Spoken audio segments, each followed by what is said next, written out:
What's up, guys? We're here back with a new part of the old school series. This time we're going to be looking at 3-6 at $600 buy-in, no limit hold'em. It's going to be exciting. We're going to start immediately with a tilt hand. The interesting thing that we see is that in 2005, I started playing 3-6 in February 2014. Is that true?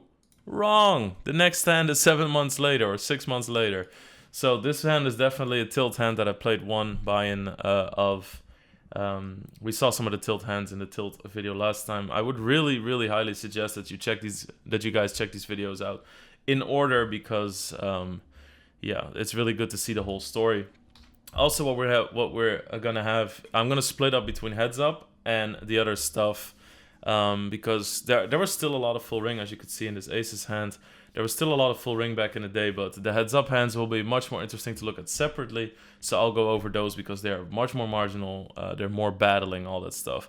So right now we're going to be starting. We're going to do 25 hands now, as you're used to. And we're going to cover 3-6, 2005. Let's fucking go. 54, yes. This is terrible. This is back when I was much more of a scrub. So this is fucking Valentine's Day. There you go. Fucking little Lex was sad, huh? I'm so sad. Oh my god. Yeah, we're just gonna get absolutely fucking wrecked here. 10 jack. Yeah, okay. I think we saw this hand in the past, so let's get on with the true grind. The true grind. Absolutely terrible sizing before the flop, of course.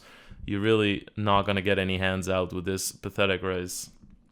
And the thing is, it doesn't work for your bluffs either. So that's something we've been talking about.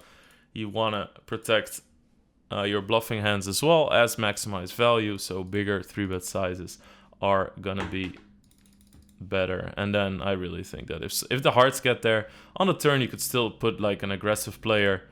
Here you could put an aggressive player on, check raising a flush draw or a draw. Let's say somebody has 7-9 of hearts and they're like, I don't want to check call. Because if I check call the turn and the heart hits, I'm going to look way too strong if I lead out the river. Or if I don't hit, I'm just going to have to check it back and have 9 high. So those kind of draws are really good to turn into bluffs on turns by check raising.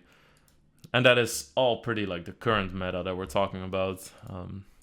We just get schooled here. Let's go to the hand. So this is when we were ready. Shut the fuck up, Donnie. This is when we were ready for 3-6. So after the summer, we started playing more aggressive. It's 2005. I had played my first EPT now or in a month or so, something like that. I don't exactly know when EPT London was in 2005. But Google does. EPT London was 9 to 10 October. Boom. So we haven't gone to EPT London yet. This was right before it. I had already won a seat, so I felt like a true gangster. Alright, 12. We're just gonna flat. I think either way is fine. Here you see me take control with a bad draw. Now he's kind of doing what we did wrong last time. You're just not gonna get rid of hands. With this raise sizing, honestly, if the turn is an 8, you can't really discount 9-7 from his hand. It's gonna be very hard to play turns. Oh, hello. Checks now. Bets. Oh my god. Oh, I was really worried that we're gonna call a check raise all in here. The river's a 9. Am I gonna turn this shit into a bluff? Oh my god. Alright. You can say whatever you want, but we saw this a few times in the last old school hand edition as well. You can say whatever you want, but we're turning a lot of hands into bluffs. So we're just like, meh. The guy check raises up on the flop. Could have a set. Could have 2 pair. A better one than me. If they have a flush, they're most likely raising the turn or betting the turn. It's really unlikely that they check raise queen or 3-bet, I should say, queen 9 like that. So we're just gonna try and get rid of 2 pairs. He called. Everything got there. You fucking twerp. Oh my god. Alright, this is a call of the ages. Because how would you play a flush draw or a straight draw? Well, I have a straight draw, so that kind of proves that I would play one like this. If I have king, queen, or queen 9. So, everything gets there. The straight, the flush. This, if I would see this, I would write a note never bluff in very easy to bluff situations. That's what my note would be. And like we talked about last time, some of you guys asked me as well for tips on how to make notes and stuff. I think what's very important is that you don't make too many very specific notes. You don't say stuff like, oh, let's say a note. Wait, let me show you guys. Let me show you guys new rich text format. All right. Now, Jesus Christ, man. How hard is it to just open one? All right, let me just open it. What the fuck is happening? Everybody close. I swear I've been on my computer my whole life. All right, where's my OBS? There it is. Cool, so now let's look at this. What would you guys like as a note here? Would you go for, let's say like this, right? Three bet, Jack 10 on Jack 10 DDX, check call, sorry, check call 8 day, and then check call 9S for 100 BB. Alright, now you guys tell me if this is a useful note to make. Pretty informative, right? Everything is in there. Oh, yeah, so flush completes if you can decipher that. Now tell me, what do you think about this note? Don't bluff this player on seemingly easy to bluff straight draw boards. Or flush boards. Which one of these notes tells you quicker what you shouldn't be doing against this guy? This one, right? Always note in general strategy, never note specific. You're not gonna read those notes, trust me. I used to have hundreds, thousands of notes like this on players. I don't think I've read a single one. This one, very useful. Don't bluff this player on seemingly easy to bluff straight boards. Or just this, doesn't fold. That should tell you all you need to know. And then what's the easy adjustment there, guys? You stop bluffing this player, you check the turn with your 8, and when you hit a straight, you're gonna bet 2 times the pot, and you're gonna make money. So poker's about adjusting. You have to deviate from your normal strategy. I would say that this is a pretty easy deviation. If you make a note like this, I really should note more myself, but it's because usually when the hand is over, I immediately start talking to my stream. So, but to make notes like this on fun players or recreationals or regulars, by the way, because regulars have patterns too. But then you can say something like a good note against the regular would be like folds very often on the river after bet check. So that means that they double barrel a lot, but then they give up when they actually get to the river. This would be a very useful note instead of, you know, getting all the hand things in there. So that's just a little bit of what I've noticed. This is an insane call. Absolutely fucking shit. Was this a limp or calls? Okay, that was a limp. That wasn't a dead blind, you know. People used to do that. People really like their dead blinds. We have a set. We don't see as many sets anymore, so I put them back in the rotation. On when we did the 25-50 cent, it was pretty much only sets if we looked at the biggest pots. All right, here we go, guys. So what do you have? Jack 5? Oh, wait, set of 5s, obviously. This guy has a set of 5s. We already know it.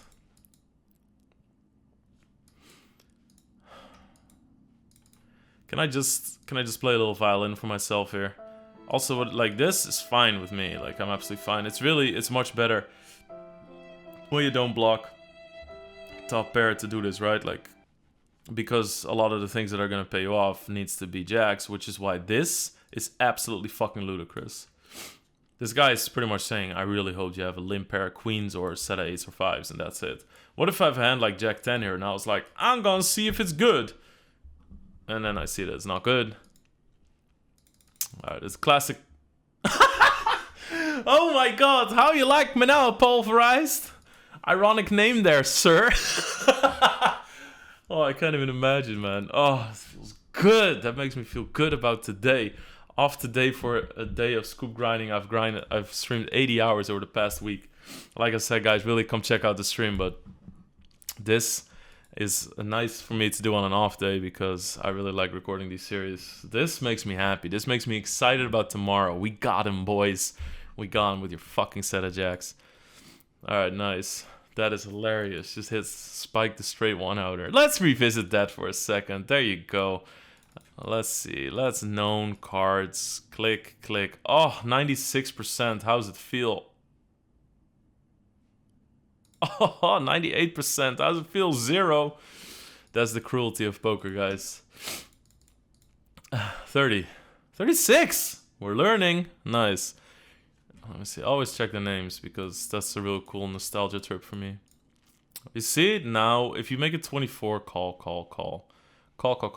So at least you get rid of some people, and that is good. You don't want to play hands like kings against 5 people. It diminishes your equity greatly. Easy get it in spot. We don't even block a club. We have some useful blockers in case they have king jack of clubs or queen jack of clubs or just straight up queen jack, which wouldn't surprise me either. Really don't mind getting it in here. The problem is also that if he has a hand like 10-9, well, you don't want him to have that. But the problem is if he has a hand like king 10 or queen 10 or ace 10 and he really wants to go for it, if the turn is a jack or an 8, he might be very dissuaded. Also, he could be check raising with some nonsense. Set of 9s. Wow, straight up 2-outer. Wow, this is starting off right. What is this? Oh my god. This was in October. Is this a day before EPT London? Wow, I must have gone there. All right, boys, we're gonna do this. We're gonna crush everybody at that APT or whatever they call it. Nice 2-outer there. I don't mind to get in though. I mean, we've seen the most ridiculous get-in spots in these videos. Thank God, I'm just checking. Oh, okay. Oh my God, no way! Oh my God, what? All right. Sorry, Mikko, but we gotta talk about this for a second. Mr. Pimp Rider's there too again, so he played for more than one day. So what is this? Oh, nice. Oh, nice. I'm gonna slow play my ace-9. It's gonna be great. Oh, wow. Have you ever... Oh my god, how am I gonna play this? Should I slow play this? I don't know, man. I could get some value. Let's min raise. Let's just click it back. Click it back to him. Click to the razor. Oh, he calls. Yes, we did it, boys. Yes! The 3 of spades. Now he's gonna bluff with his king queen with a single fucking spade, and we have him. We get all the flush draws money here. Yes, guys, yes, he raised. God damn, let's hope he calls. Oh, he did. What the fuck is going on? I don't get this, but you know, that's how it goes, guys. This is how these pots go. Hilarious. Fucking crazy. How did we get paid off like that? Oh my god. Spoilers, nobody look. Alright, we still got a lot of sets, but I mean, we saw some funny as hell hands, so I'm not gonna be too bothered by it.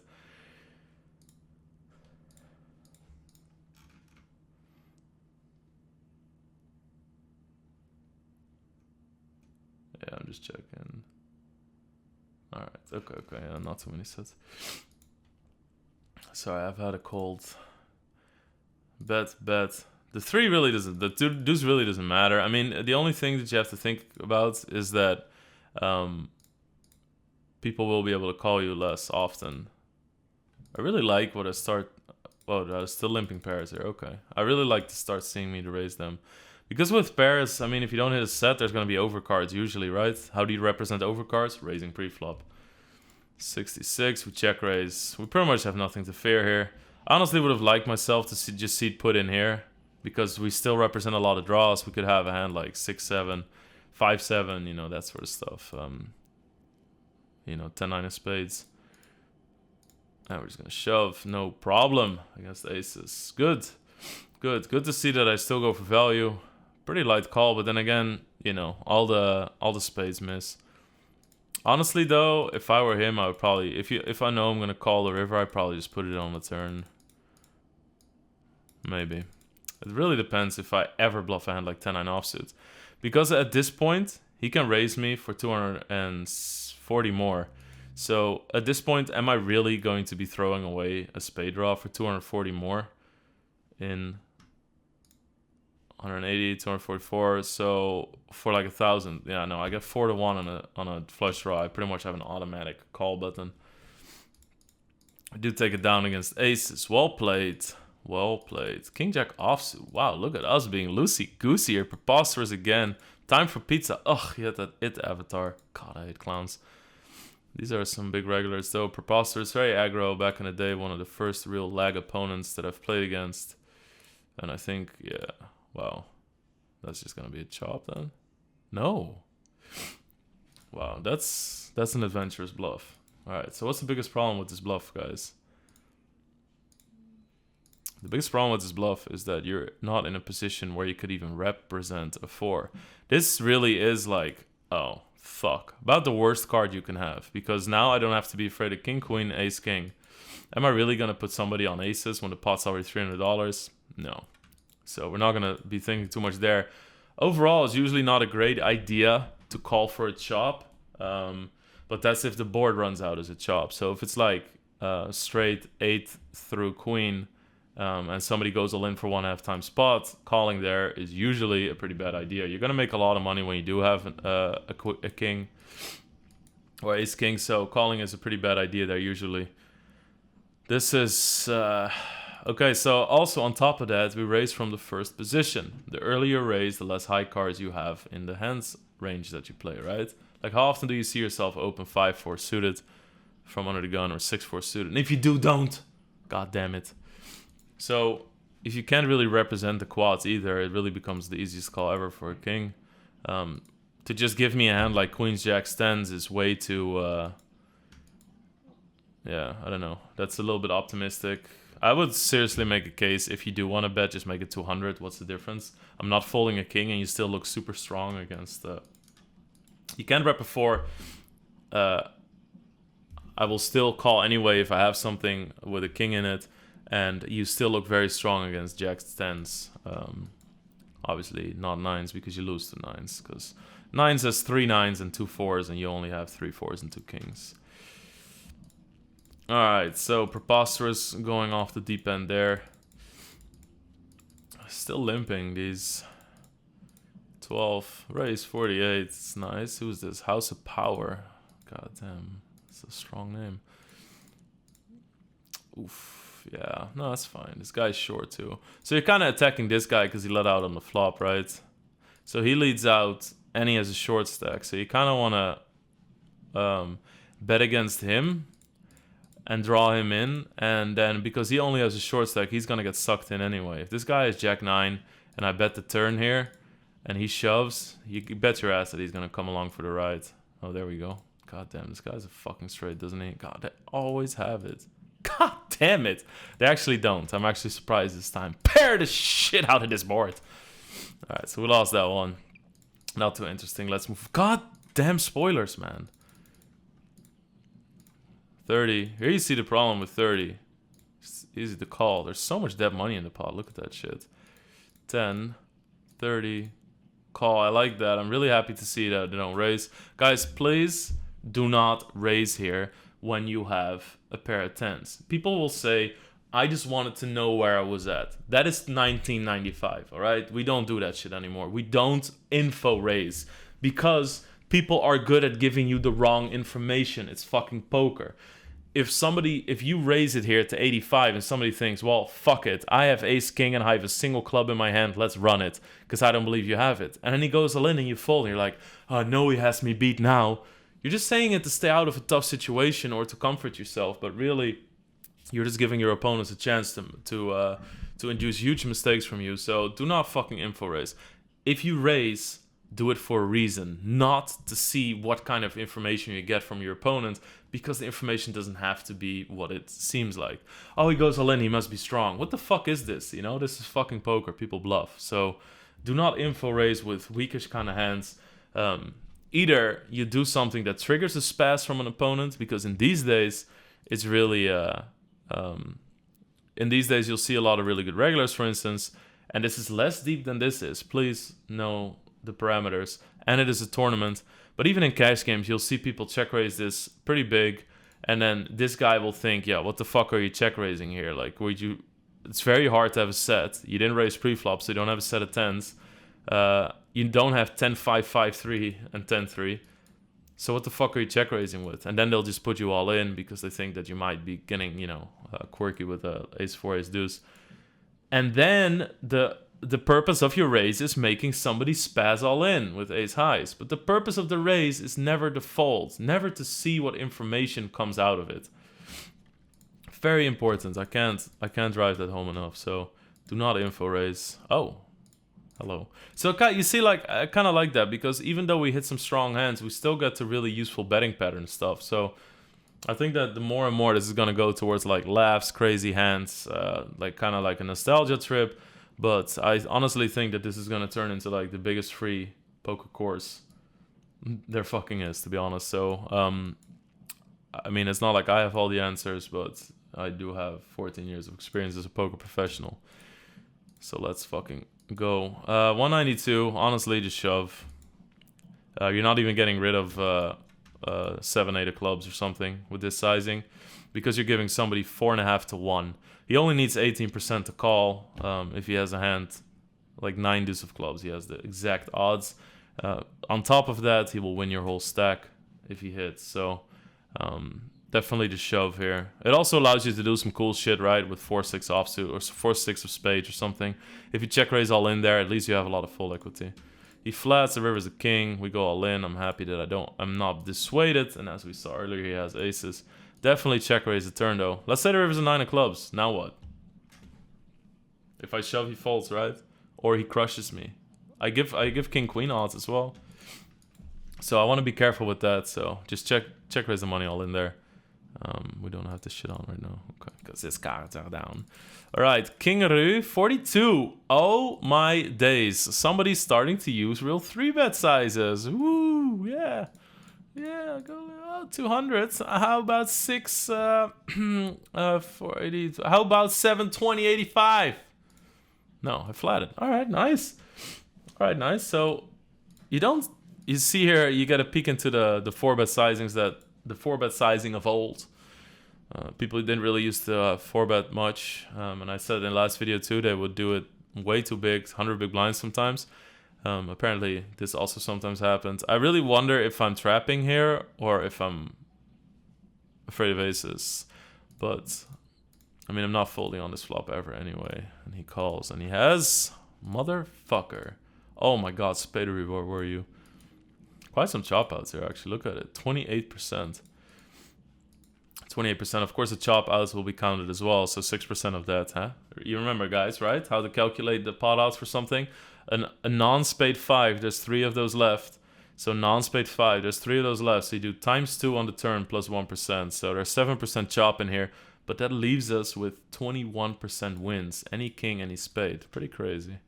Pretty crazy. So that's a big setup, but they are part of poker. So if you play 90,000 hands of 3-6, there's going to be some kings versus aces. And guys, also some aces versus kings. And there have always been times where you get as many fucking aces versus kings as the other way around. And yes, it can be a shitty month. And yes, it can happen at a very painful moment or in a tournament that you really did not want to bust. But let's be real. You know, everybody gets the same amount of cards against each other. It's really... Sometimes the difference is when people say, yeah, but I just can't win because I lose a lot. Yeah, other people too, but they don't whine about it. They don't complain about it, and they don't tilt because of it. Because poker is riding out the fucking storm and then reaping your benefits because you play well when the tide turns. Alright? So do that, please. Don't start fucking playing bad. Tilting is for losers. Tilting is for people who admit that it's out of their control and it doesn't matter anyway. That's what tilting is for. 66. This is interesting. Am I really going to check call with a gut shot here? Your Honor, permission to speak? Alright, let me say this. It's 3-way, so it's unlikely that he's bluffing. Especially because there's so many draws on board, you know. If this is like ace 7 9, there's a lot less draws on board, because then the hands like this don't have gutters, and those hands are more common than the lower ones. If it's rainbow, you also get a lot less people along, because now people could call with hearts. If you're ever gonna peel light here, make sure you have a fucking heart. That heart will give you so much more bluffing potential, check, raising, turns all in potential. It even just gives you more equity as an emergency heart, right? So how often doesn't they go a check on the turn? Let's say the turn is the 6 of hearts and then the river's a deuce of hearts, and they're like, God damn it, I have ace king with no heart. Very important to at least have a heart. So this call is absolutely fucking terrible. Oh my, I really hope he has a flush. Get fucking felted. You see? I like this. This guy isn't gonna fold a set or 2 pair on this turn. So get the money in before the river's a heart, a jack, a king, or whatever. Oh my god, please. Oh man, I think I remembered his hand actually. I think I remembered his hand. Lurped, what up? Time for pizza. That's because you have a fucking clown avatar, dude. That's what you get. The mailman comes a knocking. Alright, awesome. Aces ourselves. Oh man, we're limping this way too often. Maybe not. How much are we gonna make it? Please make it 160. Oof. Now this is the next level of playing aces poorly. Let that sink in. Look at what I'm doing here. Look at what's behind me. Fuck am I gonna do? What is this? This spot's gonna go 5-way. Oh my god, guys. Come on, man. You have to support me in this. YouTube's gonna go crazy.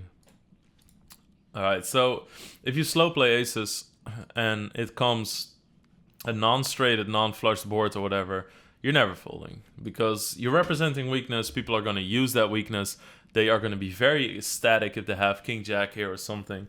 So you just wanna go for it. I obviously wouldn't have minded a shove, but it's fine. A little debated, 142 or something? 140! Oh my god! Yes! Yes! That's what we're about. That's what we're about. Oh god, the min-raise were dead. Ooh. Honestly, again, I just get it in. This is taking slow playing too far because this is not a bluff. This is not a bluff. I honestly think we're really fucked here, but I think we're gonna be up against jacks. Yeah. You know what gives it away? The sizing on the turn. This really says, I do not need any full equity. I do not care what you think. And they also are a little bit concerned that they're not going to get all the money. So this is really like, okay, I need to take initiative, but I'm going to do it as cheap as possible. Check min raises on the turn, guys. Be very fucking careful for those. Because they just say, I don't care about getting called. This is the minimum fucking possible raise I could make. You can make some really cool min raise bluffs on the river, but which I pretty much never do, actually. Should consider that. But yeah, this is just unlucky, but really like raise pre-flop, or at least limp raise. And yeah, other than that, there's not much you can do, though. Alright, fucking all these limps is so crazy, man.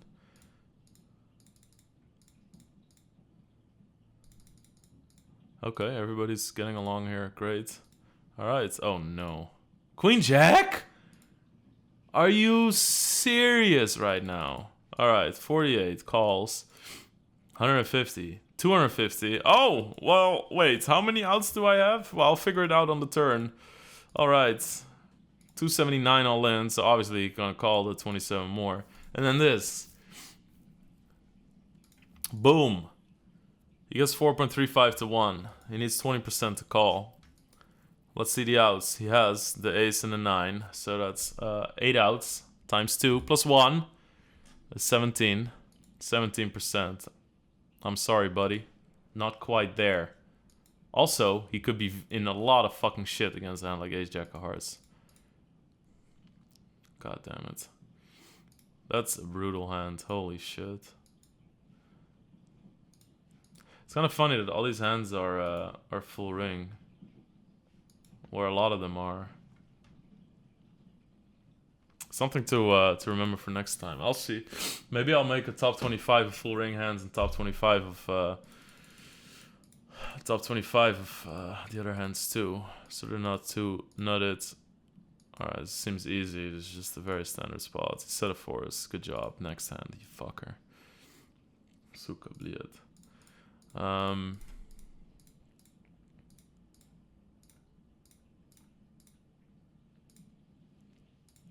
Alright, I'm very happy I don't raise. Like, this looks so strong. If you're gonna check kills, oh my god, it's less than 3. If you're gonna bluff with a draw, please don't do it into somebody that looks super strong and is gonna call you anyway. Interesting. Probably should have led the turn because that makes him call with. Might make him shove a king. It will make him call with any 2 pairs. Whereas if he checks, you kind of lose the option of getting 2 streets of value. Really like the all-in though. As soon as he bets, he kind of has a lot of king X. Yeah. Oh, that's nice. That's nice. That's good. That's good. I like the way we play that hand.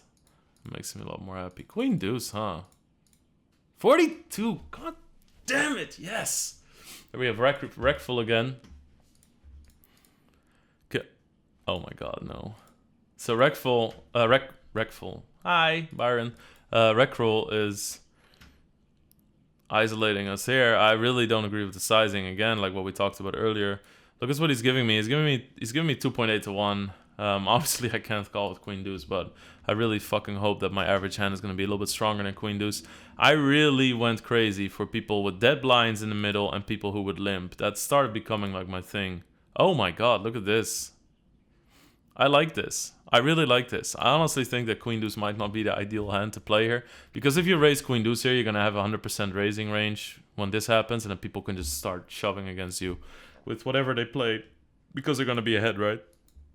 If this guy limps 40% of his hands here, and I open 100% here when all these people limp, or when there's a guy here, you can just start shoving the top 40% of your hands and make a profit against me. Oh my lords. Oh no. Wow, run better. Oh no. Oh no.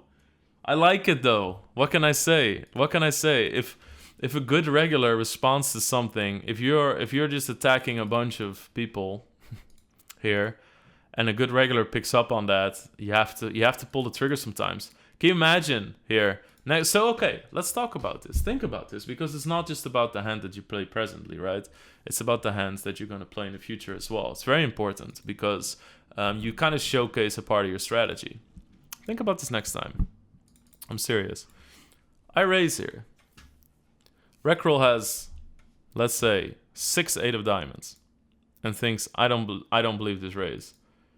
Do you think that after seeing me shove Queen Deuce against him, do you think that he's gonna make it 150 or 102 or whatever the fuck he wants to make it? Do you think he's gonna make that the next time after he's seen this hand? Hell fucking no. So sometimes you just have to make a statement. Sometimes I will call a regular in a spot where I'm like, I could call, I could fold. It's either way at this point. What makes your life easier in the future? If somebody barrels me in a spot where I'm pretty vulnerable normally, let's say I defend a big blind, and somebody bets the flop, the turn, and the river, and I have top pair and a shit kicker. I have king 5 on like king 8, 6, 4, 9 or something, and he shoves the river. And I'm thinking, I could call or fold here, I'm both fine with it.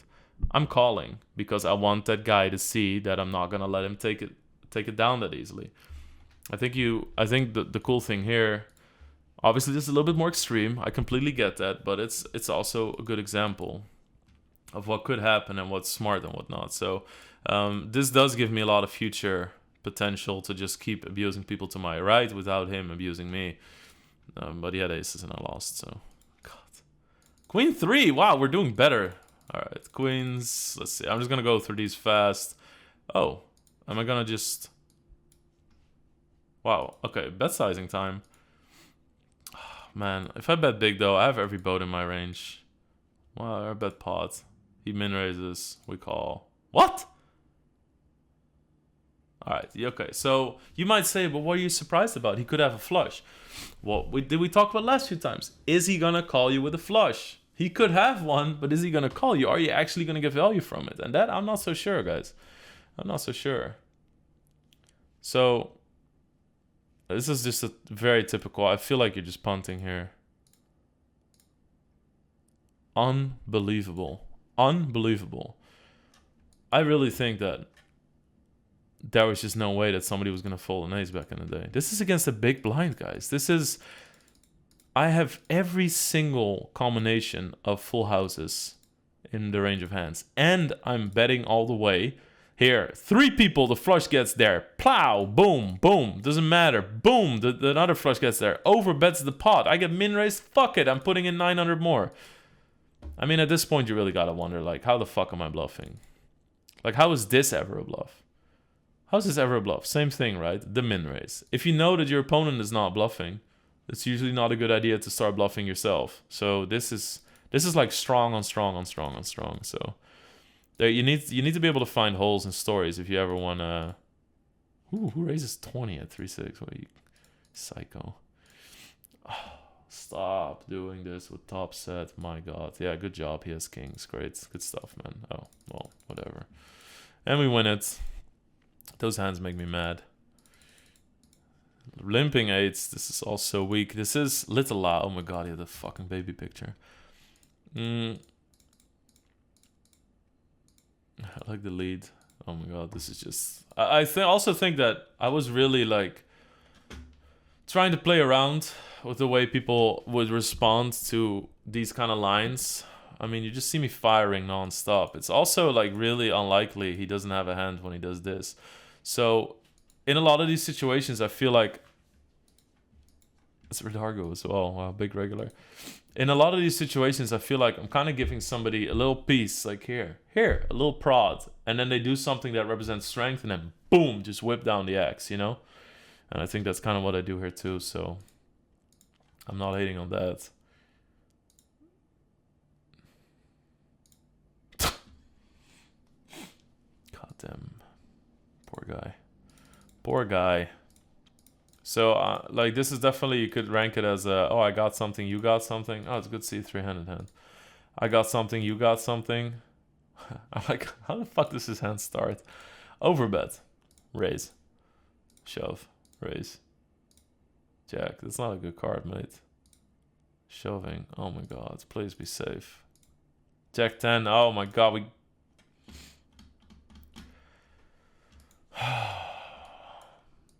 Rough days. When are we? This is November, yeah. So this is all the last 3 months of the year. This is after EPT London.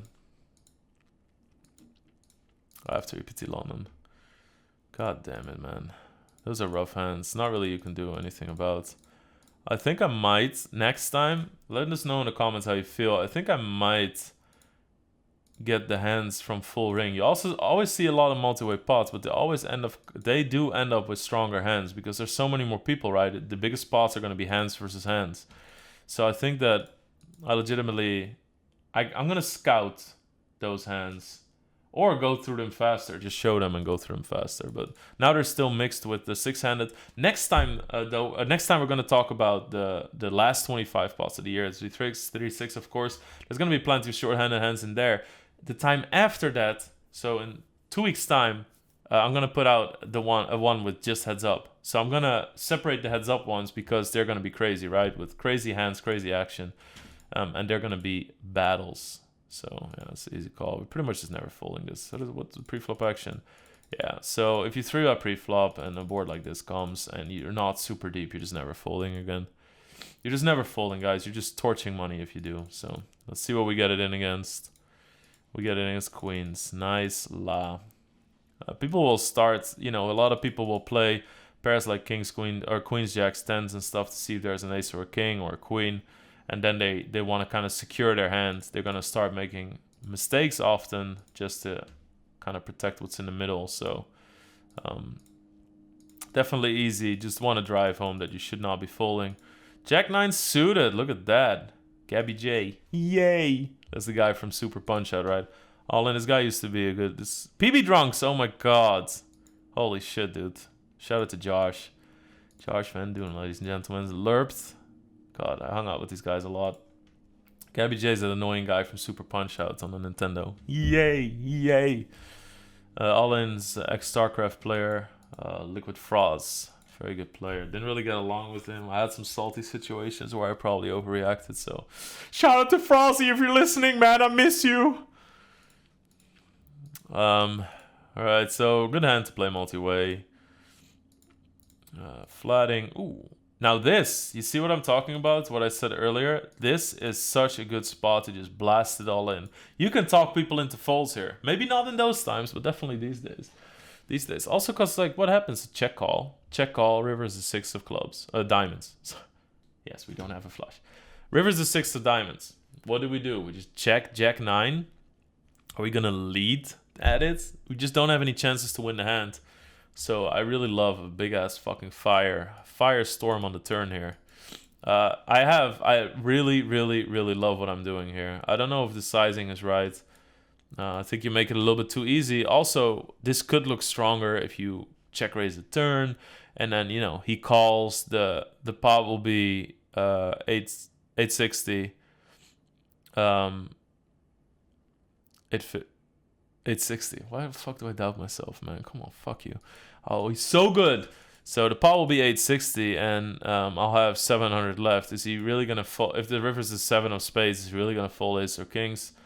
Unlikely, because you kind of build the pot for him to be more interested in it, right? So people hero call much rather for a pot that has 1,000 in it when I have to pay 800, as opposed to, I mean, this guy has barely anything invested in his pot. How much does he have invested? Let's count it, seriously. 24 plus 60 is 84. So he has 230 in the pot, and he's fighting for a pot this big. If you just put in 1,000 here, he's gonna be like, man, I really don't know about my queen jack, king queen, but he check raises. Check raising the turn is always strong. I can get out for 230. I still have a nice stack. However, after he calls this, all of that doesn't matter anymore, and all of a sudden he's fighting for a pot that's $860. So that's why I kind of like it. It also, God, flat. Now he's making the mistake. Thank you. GG. Bye-bye. Sayonara, bitch. Oh, man. Yeah, that's a mistake, sir. But I thank you. That's a nice spot. Interesting spots. I really like the spots. I like the spots. I like them. Jack 9. Wow, favorite hand. Not sure. Oh, it actually was my favorite hand for a while. Before I realized that aces should always be your favorite hand.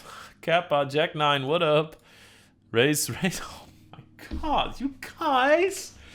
That's so cute! I have a toy, I have a bigger toy, I have a much bigger toy. Yeah, there we go, we both have a toy. Let's fuck each other. Nice. Nice, nice. He didn't have a toy. He didn't have shit, dude. This guy had something that could have been a toy.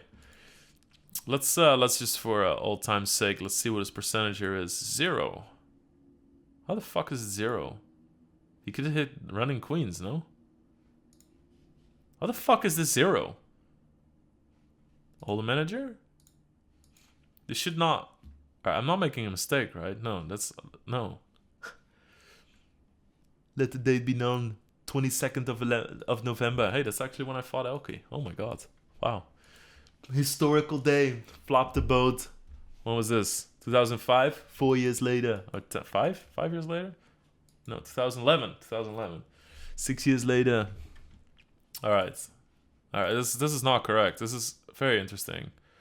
Because if he has a queen and another queen, he has a higher boat. What the fuck did... Oh, wait, it's rounded down. It gets rounded down, right? The percentage. Yeah, maybe that's it. It gets rounded down. Okay. Everybody, sit your bitch ass down. Okay, cool. Let's see. This is 27, so... That's Jack 9. Yeah, 27. Cool.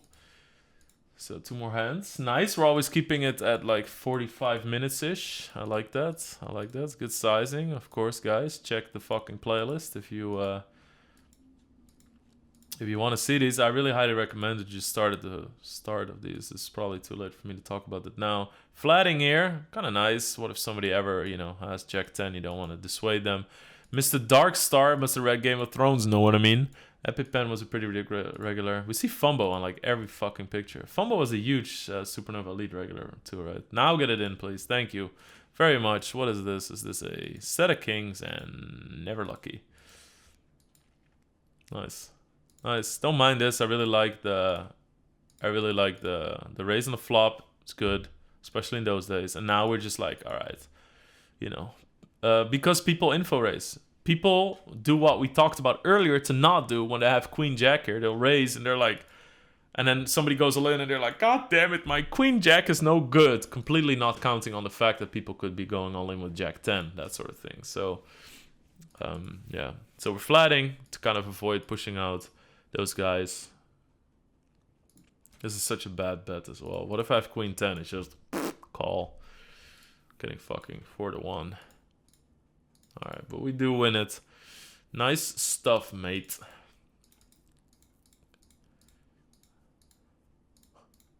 $50. Oh my god, that's way too big, but it's alright. It's alright. I guess it's different back then. 136 is a lot better. God, I really feel like we're just gonna get straight up here. No! 7 always coming. 7! 7! Alright, so it's just a set for a set hand. Not that interesting. Oh. But this is the next time. Alright, so that was the last hand. Let's talk about it more. Oh no, but I think that we saw much interesting stuff, especially a lot of lessons on when you do not want to make certain sizings, right? Or what kind of river spot do you get in when you make a certain decision. You have to plan it out. Like, the hand is a plan. It's a story and it's a plan. You have to plan it from start to finish, and you need to tell a story. When you're bluffing, you're telling a story and you're trying to make the story correct. When you're calling, you're trying to see if the story is correct and if all the components are there. You know, is what he's trying to represent on the river, is that also corresponding with what he wanted to tell you pre-flop? You know, did he 3-bet in position? Is he trying to represent ace king, but he did not make any action? He limped the cutoff or something. You know, that sort of stuff. You'll all have to think back. You can't just think, oh, what's a good hand here? What could he have? He could have ace king. Now, sometimes you can discount a lot of strong hands from somebody's range of hands on the river, and allow you to make a really cool hero call. Also, you could say, like, there's a lot of situations, for instance, when you have a straight draw and a flush hits, you're like, well, I mean, I played a straight draw this way. I would have a flush draw in this case as well, and I really played it like a flush draw. So I'm just going to use this as a bluff because I can represent all that stuff.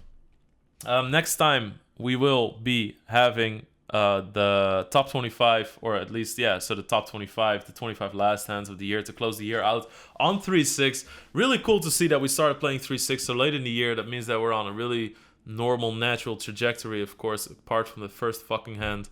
Let me know. I might... You know what the problem is? There has been some legendary 10-20 full ring hands, and I don't want to miss out on those hands. But it might just be good to do that at 3-6. So for next time, I might just look at the top 25 hands from short-handed and then do the top 50 hands of heads up later, because out of my sample, I played half of the hands heads up. This is when I started getting into my own as just sitting on a table waiting. I would just wake up, there wouldn't be any action. I would join 10 tables heads up, waiting for people, and they would all fill up, and it would turn into 600 tables, which is kind of where I started to learn heads up and appreciated the game. But we're going to see that in a future video. Please, as usual, leave a comment with suggestions. Like the video. That helps me a fuck ton. I really appreciate it. The more likes we have, the more of these videos are coming, and the more material I'm going to look for to do something similar. Also, press the subscribe button so you don't depend on your own fucking wizardry to find these videos, and you just get a pop-up notification so you can immediately call? Watch. You can't call me. Don't talk to me. All right, we're going to do the next time. I'm going to record it right after, actually. So, see you in 5 minutes. Bye-bye, guys. Thank you for watching.